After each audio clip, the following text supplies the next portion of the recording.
they can take a look at, oh, I see that technician A is the closest to that job. I'll send them over, right? But if you're not tracking your things properly, you could send them over and they don't actually they don't have what they need, right? Never mind, I can't do this job. Exactly, right?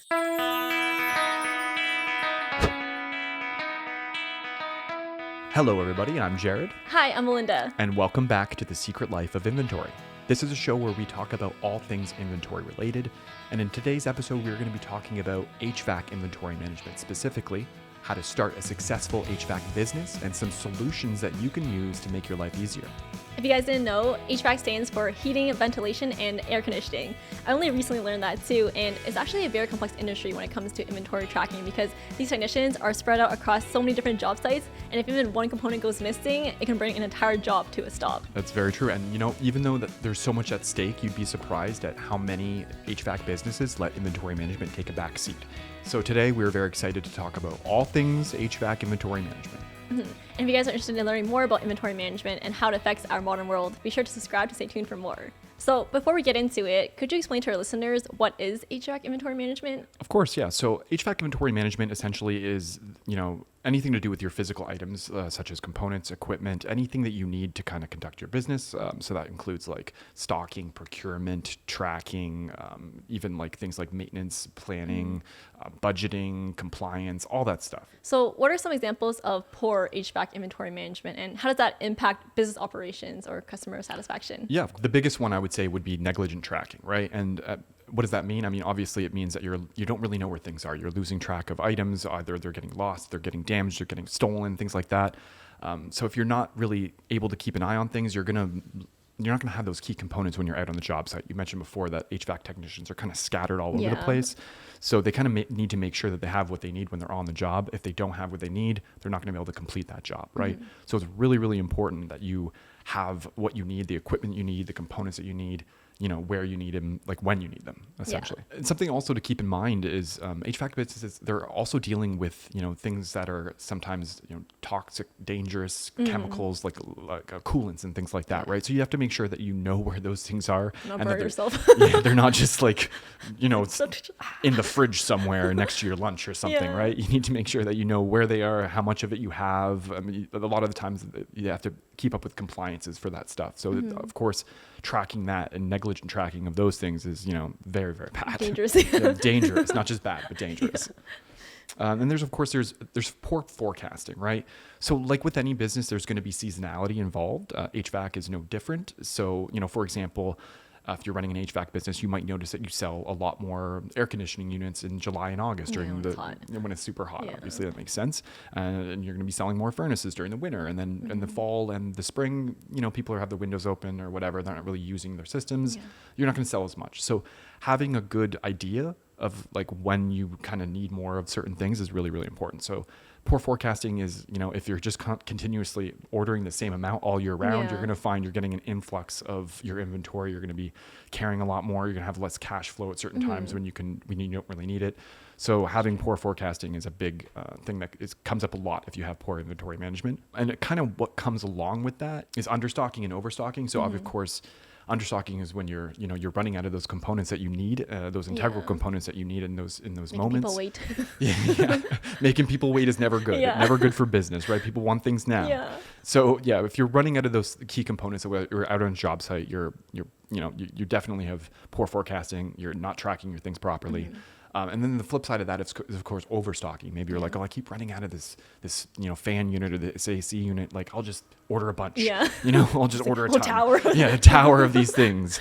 But I mean, that's obviously not a great thing because you're eating up into your cash flow and you're also eating up into your carrying costs as well. People think that holding on to things is going to be free. It's not. It costs money to have that warehouse space. You have to pay the rent and the utilities and all that. You could be storing other things instead, right? So you might even have to find yourself, I need more warehouse space because I have all of these components I need to store. But in reality, you're just ordering more than you need, right? So keeping that balance is really, really important. It's something that comes up a lot for companies that aren't managing their inventory properly. So another big thing that kind of it's kind of what all of those things that I mentioned kind of comes into. It's an inefficient workflow, right? So if you're not tracking your things properly, you don't know which technician has what equipment or what components. You don't know how much of the things that they have. You're going to have a really poor workflow. And with with the field service, businesses, they need to kind of be kind of flexible, right? So if they get a call from a customer who needs a specific, job done, they can take a look at, oh, I see that technician A is the closest to that job.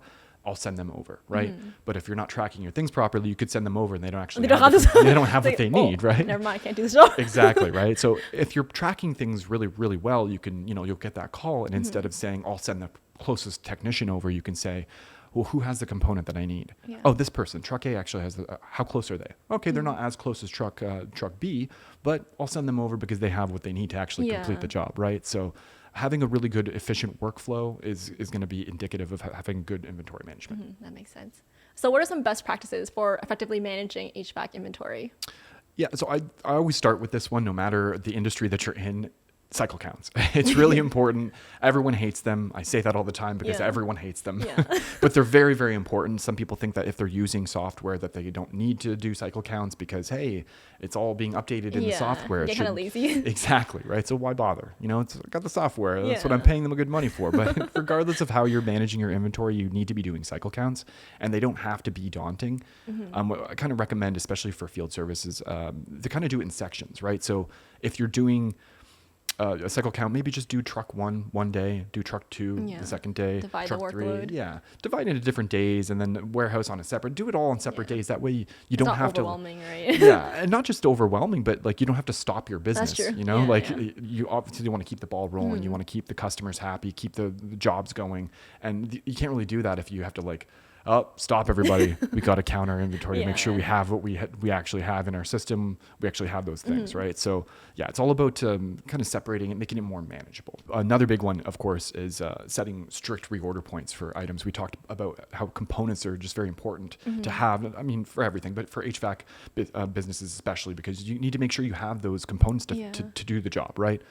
So if you want to make sure that you're not running out of those components, you want to make sure that you have those reorder points in place. And what does that mean? That means that you set a number. Like, for example, you know that you have 10 AC units, and once you hit 10, you need to order more, right? So whatever system you're using, make sure that it alerts you so that when you hit that 10, you know it's time to order more.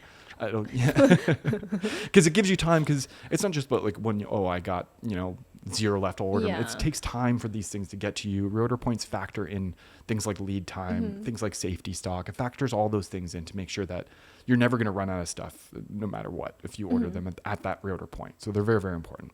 Another big one for HVAC companies would be a mobile job site workflow. Of course, we talked about, again, everyone's located all over the place. Big service area. You're going to people's houses, you're going to stores, you're going to factories. Wherever the job needs to be done, you need to go to that place, right? So if you have a mobile job site workflow, it's kind of a great way for you to plan those job routes better for your technicians, and also make sure that all your technicians have the equipment that they need, they have the components that they need.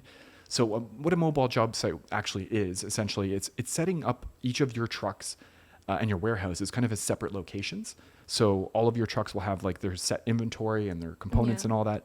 And then they would go around and they would do their jobs, and then they would go back to the warehouse and just kind of replenish their stock as needed. So the warehouse kind of acts like a central hub, essentially. Analyzing historical data, of course, is really, really important for demand forecasting, knowing what you need when you need it. We talked about seasonality earlier, so that kind of plays into that. So if you kind of understand that, okay, last August, you look at my historical data, I know that I sold 25 of these AC units, for example. So you probably can guess, I'll probably need at least 25. You might want to factor in things like, my business has actually grown by 25% since last year, right? So add that in, maybe get that 25 plus the 25% more, maybe even a little more wiggle room just in case, because you don't want to run out, and see how that goes, kind of thing. So it's really important to kind of see what you've done to kind of, influence what you're going to do, essentially, right? And something that, we're biased, of course, but using software, so using HVAC business software is really, really important. It's going to help with all the things that I mentioned, right? Reorder points, cycle counts, multiple locations. They're going to be able to do all of those things, right? So, of course, if you're using software, you're going to have real-time tracking. So if you're scattered all over the place and you're doing things on a spreadsheet or manually, when those when those technicians are using those components, there's going to be no way for them to kind of communicate that to other technicians, right? It's not going to be updating in real time. It's going to be at the end of the day when everyone consolidates, then you're going to be like, okay, we've used this and that. For example, let's say you're out on a job and you need a specific component and you've just run out or whatever. So, there was some back at the warehouse when I left this morning. Yeah. I'll just head back and grab more. So you go back and you go to pick up more. And then when you get there, you realize someone else came during the day and grabbed all of the components, and then now you don't have any of that. Now you've wasted the time to go all the way back, and now you can't even go back and finish the job like you promised you would, right? So if you have a real-time tracking system, you'll be able to know that, I ran out of this part, I'll go back to the thing. You can actually check to see the stock available at the warehouse and realize, there's not even any at the warehouse. So you can, act accordingly from there, right?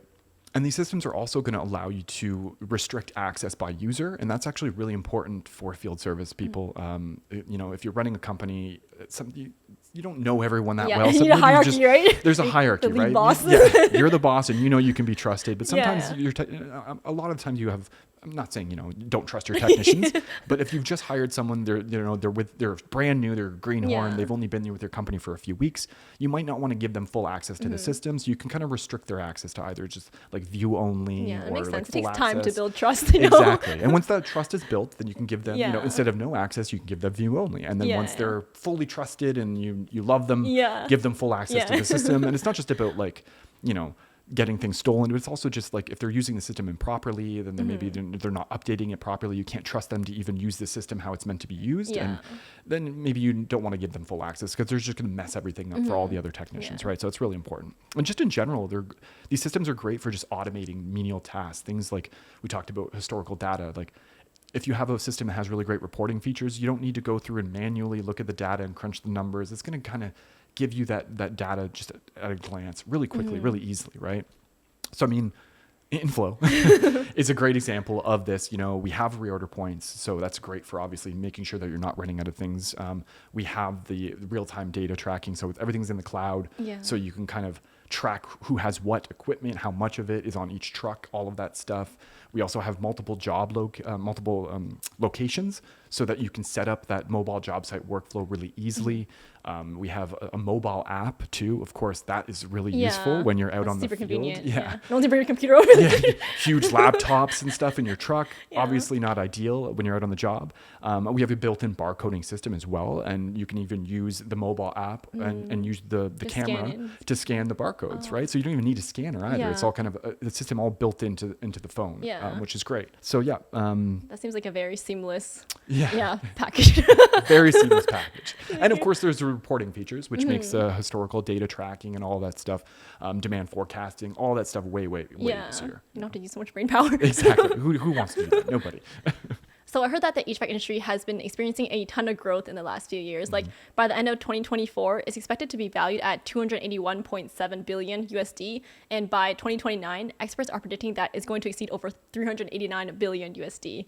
So that's a compound growth rate of 6.7% annually. Yeah, that's huge. I mean, and it's really not shocking when you think about it. There's obviously there's population growth that goes into that, right? So our population is growing. With that is new buildings that need to be built, new houses, new stores. All that stuff is going to be required.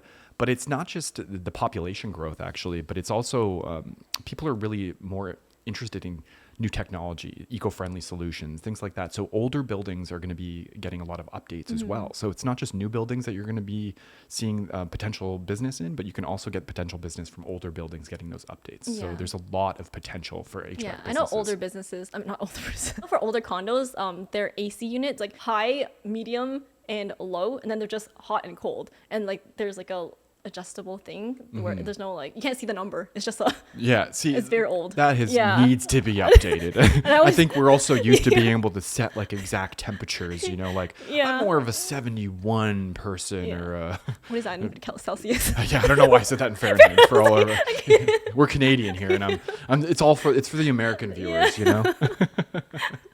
So 20 degrees. So what if people want to start their own HVAC businesses? What are some tips that you would give them? Yeah, of course. I mean, like we talked about, there's a ton of growth going on. So if you're an HVAC technician, you're experienced enough, you might want to actually just start your own business, obviously, Yeah. right? So how do you do that? Of course, it's pretty daunting. What you need to start off with, first and foremost, is looking at the legislation in your whatever region you're operating in, making sure that you register your business, and then obtaining any, certifications, licenses, all of that stuff. A lot of places, depending on where you're located, they require you to actually have a university certificate to show that you're a skilled Yeah. tradesperson, and you can't just like be A random. a random person being like, I'm going to start an HVAC business, go into your home. Yeah. Especially because we talked about you're dealing with hazardous materials sometimes, like leak coolants and stuff like that. So it's important that you make sure you do all your research, make sure that you have all of those things in place. So all of your certificates, all of the registration, licenses, anything, all the paperwork, essentially, all the boring stuff, the paperwork, make sure that is done and in place before you even get started in anything else. That's the most important thing. Yeah. And then from there, once you have all of the paperwork, all of the boring stuff done, you can actually start planning a little more. And we recommend that you kind of hone in and choose, a sector, essentially. So the HVAC business is it's separated into like three major sections. So there's like residential, there's commercial, and there's industrial. So residential, of course, is going to deal with any like homes, condos, apartments, Yeah. places where people live, essentially, right? It's self-explanatory. Commercial is going to be like storefronts, shopping malls, things like that, any retail, things like that, spaces like that. And then industrial are more like, factories, data centers, places that need like climate controlled locations. Like if they have like indoor gardens where they're doing agriculture, Yeah. things like that. Those are obviously need to be climate controlled. Pharmaceutical companies often will have their labs need to be climate controlled. So those are like big projects, a lot more important. And all of these different sectors kind of have slightly different requirements as far as components and equipment is concerned. So while you can kind of, be the jack of all trades, so to speak, we do recommend kind of honing in on Having a specialty. Yeah, having a specialty because it's more, it's more appealing to the consumer as well. The people are more likely to hire you if they see, oh, this person has had many successful jobs in residential. They can definitely do the job. They've done it Yeah. before. You have a track record for it. Yeah. Where they're going to be less likely to see, oh, well, we're not going to have this person do the HVAC system in our data center if they've never done anything Yeah, like no, that that can before. mess things up. Yeah. Very expensive if you mess up a data center that's has all of these incredibly expensive equipment and whatnot. Yeah. So they're not going to entrust you. They're probably going to go to someone who's done it before. So, and it also helps in marketing efforts too. So Yeah. we definitely recommend you kind of pick one and stick to it, right? So once you've kind of decided on which sector, then from there you can kind of create your business plan, right? So that'll look like things like looking at your startup costs, what you're going to need for your trucks, your warehouses, all your components, your equipment, your payroll, all of the things. How much you're going to need for that? How much you have available is Yeah, going to like, dictate that how sounds big very the expensive, business, yeah. how big of a business you can start to begin with, right? There's also going to be things like doing competitor research at this stage. So looking at in your area what other HVAC businesses are doing as far as like marketing, get some quotes from them even. Kind of like might seem like it's a little shady, but it's not at all. And they would do the same, right? Yeah. It's totally okay to call around, get quotes, see what they're Yeah. charging. That way you can stay competitive, right? So, and then once you have that business plan in place, then you can start procuring all of the things that you need, right? So the equipment that you need to do the jobs, the components that you're going to need to do the jobs, the service trucks, you're obviously going to need those. You don't want to be carrying a backpack around with all of your components. That's not going to be a thing. And then of course, you're probably going to need a warehouse more than likely. The mobile job site workflow is great for minimizing the space needed for a warehouse because your service trucks are going to kind of act like little mini warehouses, but you're still going to need some sort of central hub, some sort of space. A lot of times you even might need even a storefront, right? So somewhere where customers can actually go if you want that. Not all HVAC companies need that or want that, so it's not necessary, but sometimes you do need that. And in that case, you can sometimes just get like a storefront that has a little warehouse in the back, so it kind of serves dual purposes. So things like that. And you're also going to like things like personal protective equipment, like basically anything that you need. You're going to have to Stay safe procure and, all of yeah. these things. Like again, Your working with business. hazardous material, you're going to need certain things to keep your technicians safe. And then once you have all of the things, all of those physical things that you're going to be tracking, which we're talking about, you're going to need to find trusted people, like finding a team that you can trust, finding technicians. And that's a really, really important thing that a lot of people just like, oh, I'll just hire somebody. I'll put a thing on LinkedIn and get, whatever. Super easy, right? Yeah. But with HVAC businesses, it's important to find people that are a good fit for your business, because you got to make sure not only are they skilled in their trade and they can do the job required of them, but they're also the face of your company, right? So they're going to be the ones, like it's your reputation's on the line. They're going to be going and talking to the customers. They're going to be one interacting and stuff. So you want to make sure that they're good with customers, not just good with their hands and their tools, right? People so skills. they need the people skills, right? So they're going to be their ambassador of your brand, essentially. So finding the right people that are the right fit that you can trust, that's really, really important. Yeah. Eventually you can give them full access. And then once you trust them, they can get full access, but not until then.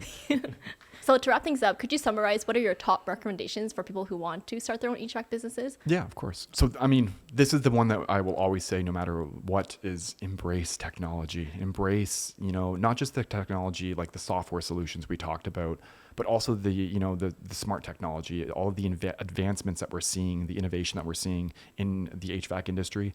Adopt those as well. It's becoming way more popular among the consumer. People are being way more eco-friendly and eco-conscious. It's important to them, right? So it's important that you actually adopt that technology. It's going to give you the edge over your competition, or at least, put you on the same level playing field, because chances are they're also adopting that technology.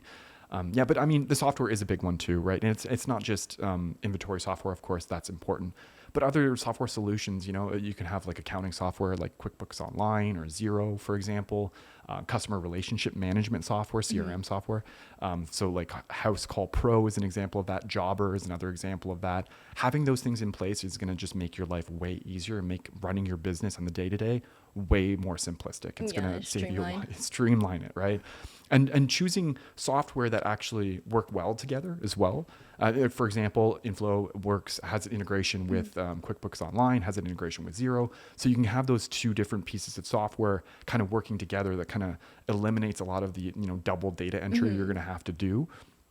Inevitably there will be some, but it's going to eliminate a lot of it. So it's just going to, it's going to save you a lot more time, right? So that's important for sure. And I guess going back a little bit to, the technology and the eco-friendly solutions and the innovation that we're seeing is being sustainable, right? That's a huge thing. Customer sentiment is being sustainable. So finding those sustainable solutions is very, very important. Going green, that's a big one for sure. And that kind of goes hand in hand with, adapting to customer needs, right? So, things are going to change over time. Different customers are going to want different things. Making sure that you're kind of flexible and you're able to pivot, that's important. Obviously, always be able to pivot to what your customer needs. It's not about you or what you want. You might think that a certain solution, a certain type of furnace or whatever is, what this person should use. They might not want that. So make sure that you're adaptable and that you're able to kind of give them what they need at the end of the day. And a big one too would be strengthening your supply chain. Something I think we talk about this all the time. COVID, yeah. You knew what I was going to say when we start talking about supply lines. It's like, COVID, right? Yeah. So something that COVID taught everybody is supply chains are very precarious, right? We cannot rely on them. So we always recommend that you keep kind of an open supply line with more than one supplier, right? Keep relationships up with a few different ones, 2 or 3, whatever, and kind of maintain them over time. Maybe order one from one person, one from another person, kind of back and forth to maintain those relationships, just in case there's a disruption in one of them, you have a backup, right? You're not just like, I guess I don't do jobs for a while, So it's important to kind of maintain relationships with a few different people to keep your supply line running smoothly. All right, so that's it for this episode. Thank you guys so much for watching. We hope you enjoyed it. And if you're interested in learning more about inventory management in the future, make sure to subscribe for more. Yes, thanks so much for watching. And please leave us a 5-star rating if you enjoyed this episode, and stay tuned for more. Bye. Yeah, I think we covered everything. Episode 9. That's it. Boom. Yay. Yay.